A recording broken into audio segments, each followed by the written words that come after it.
Are statues and images a form of idolatry?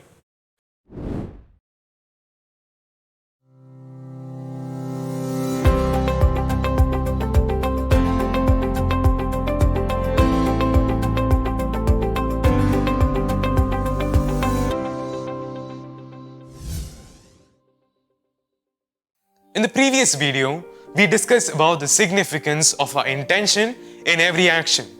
So we come back to our illustration of a man who walks by a temple and drops his phone, and after dropping it, would instinctively bend down and pick it up.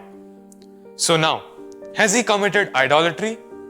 Of course not, because the intention to do so was lacking. So we see how important the intention is in determining the morality of actions.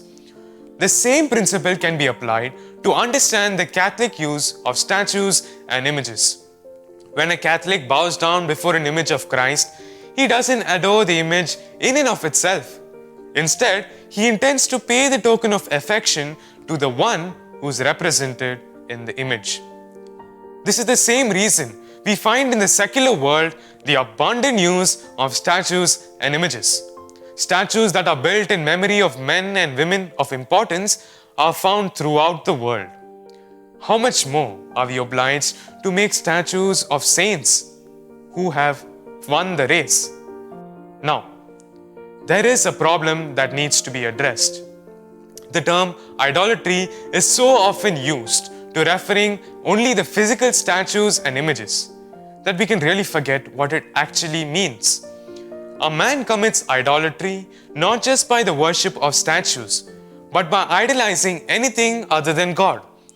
God has placed in us a deep desire to devote our lives to something and to worship it. This desire was meant to be fulfilled in the worship and adoration of God alone.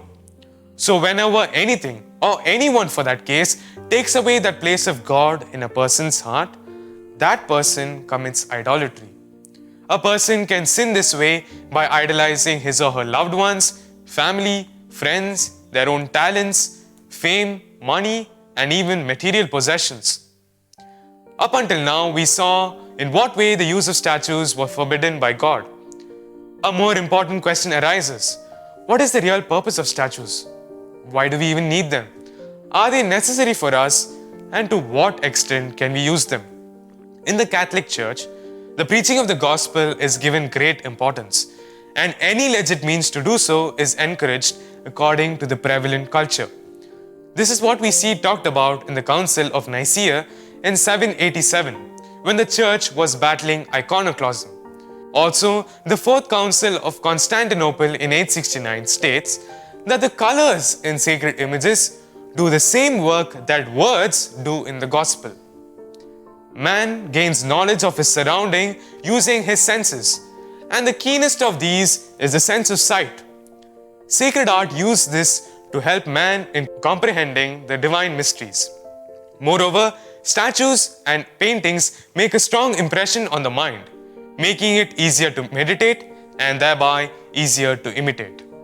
Whenever we look upon our Lord placed on the crucifix at home or in the church, we are reminded of His love for us and what He suffered for our sake. And when we kiss that crucifix, we in no way commit idolatry. Rather, we adore Christ who is represented in the crucifix. The goal of Christian perfection entails the imitation of Christ.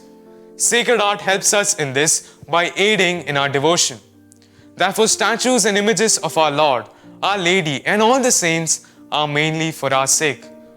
This is what we see talked about in the Catechism. With respect to God, we glorify Him in the beauty of these statues and images. With respect to us, they serve as reminders. We must remember that statues, images, and icons, all of these are only means to an end, and they will always only remain an exterior manifestation of our inner devotion. Thank you for joining us on Faith Explained. If this video helped you better understand our faith, please share it with others and click on the subscribe button and bell icon to get updates on future video uploads. And if you have more questions on the Catholic faith, please do write them down in the comments below and we'll make a video about it. May Christ, who is truth, set you free.